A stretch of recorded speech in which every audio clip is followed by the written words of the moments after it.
अमीर सास अपने बहू का असली स्वभाव परखना चाहती थी, इसलिए उसने जानबूझकर बदबूदार कीचड़ अपने चेहरे पर मल लिया, कपड़े अस्त व्यस्त कर लिए और पूरे जोश से अपने बेटे के घर पहुंच गई। जब बहू ने दरवाजा खोला तो वो अमीर औरत उत्साह से उसका हाथ पकड़कर बोली, बहू। लड़की कुछ पल तक कुछ समझ ही नहीं पाई। फिर धीरे धीरे उसे एहसास हुआ कि ये औरत उसकी सास है, जिससे वो पहली बार मिल रही थी। फौरन उसने मुस्कुराकर सास का स्वागत किया, उन्हें अंदर बिठाया। उधर जब पति ने अपनी माँ को अचानक घर में देखा तो वो घबरा गया, कहीं उसकी अमीर पहचान उजागर न हो जाए। वो इतना चौंका कि मुंह से पानी भी उगल दिया। वो कोई बहाना बनाकर माँ को भेजने ही वाला था, तभी उसे उनकी तेज बदबू का एहसास हुआ। माँ ने जानबूझकर बहू की ओर उम्मीद भरी निगाहों से देखा कि कहीं बहू नाक भौं सिकोड़कर अपना असली रंग तो नहीं दिखा देती, लेकिन बहू ने जैसे कुछ सूंघा ही नहीं। मुस्कुराती हुई बोली, माँ आइए, आराम से बैठिए। वो खुश होकर सास को सोफे पर बिठाने लगी। सास को कोई प्रतिक्रिया न मिली तो उसने अपनी कहानी को और नाटकीय बना दिया। वो रोते हुए बोली, गाँव में जिंदगी बहुत मुश्किल है, मैं अकेली मुर्गियां पालती हूँ, सुअर संभालती हूँ, अब तो पुराना घर भी गिर गया, इसलिए मजबूरी में यहाँ शरण लेने आई हूँ। तभी बहू ने हैरानी से सास के गले में पड़े कीमती हार की ओर इशारा किया। पति को डर लगा कि कहीं सच्चाई सामने न आ जाए तो जल्दी से बोला, माँ को तो बस दिखावा पसंद है, गरीबी में जीते जीते अब नकली गहने पहनने की आदत हो गई है। जब पत्नी ने उसकी बात पर भरोसा कर लिया तो उसने सुकून की सांस ली, लेकिन उसे और उसकी माँ दोनों को ये नहीं पता था कि लड़की की असली पहचान क्या है।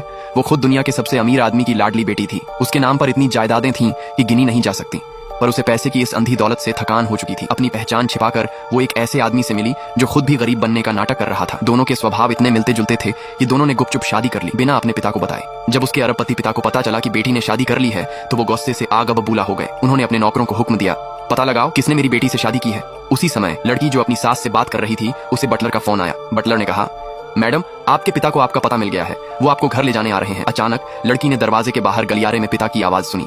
वो धीरे धीरे झरोखे से झांकने लगी और अगले ही पल दरवाजा खुल गया।